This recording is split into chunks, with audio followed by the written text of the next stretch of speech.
High guys welcome to new blog. तर आज आपल्याला ब्लेड शॉप चेंज करायचा आहे. नवीन ब्लेड शॉप आपण नाशिकवरून मागवला आहे आणि हा तुटलेला ब्लेड शॉप आहे. तर हा खोलण्यासाठी पहिले तर WD स्प्रे मारून घेतला सर्व नटबोल्टला आणि खोलला. त्याच्यानंतर हा तसा तुटलेला आहे. 2 तुकडे झाले होते. म्हणून आपण हा नवीन नाशिकवरून ब्लेड शॉप मागवला. तर हाच लावायला सुरुवात केली. लावता-लावता थोडी कसरत झाली. पण फायनली 10 ते 15 मिनिटाच्या प्रयत्नानंतर लावला.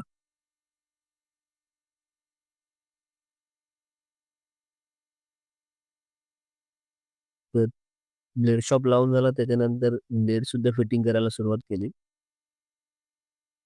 सर्व नवीन ब्लेड आपण लावलेले आहेत. फायनली ब्लेड लावून झाले आणि फायनल लूक असा होता. त्यानंतर ट्रॅक्टरचं पुढचं चाक आपलं पंक्चर होतं म्हणून पेट्रोल पंपावर गेलं. टायर खोलला आणि ट्यूब बाहेर काढली चेकिंगसाठी. तर पंक्चर ट्रॅक्टर आपण पेट्रोल पंपावर घेऊन आलो त्यामुळे ट्यूब पूर्ण गोल टायरमध्ये फिरून गेली होती. कशीबसी ट्यूब बाहेर काढली आणि हवा भरून चेक करायला सुरुवात केली.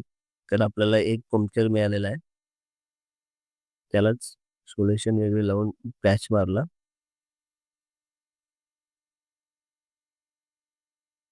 अशा प्रकारे पॅच मारला आणि परत हवा भरून चेक केलं.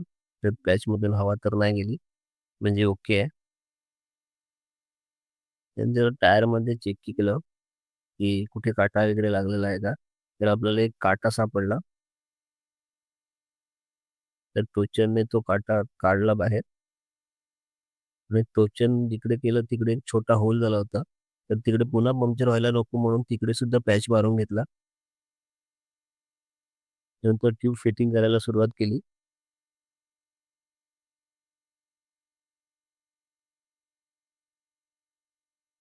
अशा प्रकारे ट्यूब फिटिंगला सुरुवात केली.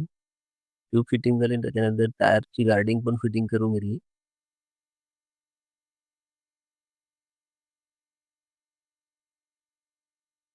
हवा वगैरे भरली आणि फिटिंग करायला सुरुवात केलं. त्यानंतर नट लावले. सर्व नट लावले आणि मशीनने फिटिंगला सुरुवात केली.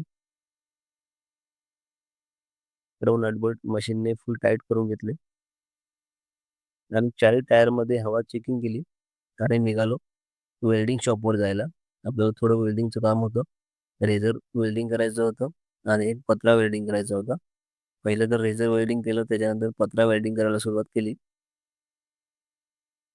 एक अर्ध्या तासानंतर वेल्डिंगचं काम संपवून घरी यायला निघालो. फायनली आजचा दिवस असा होता. Thank you.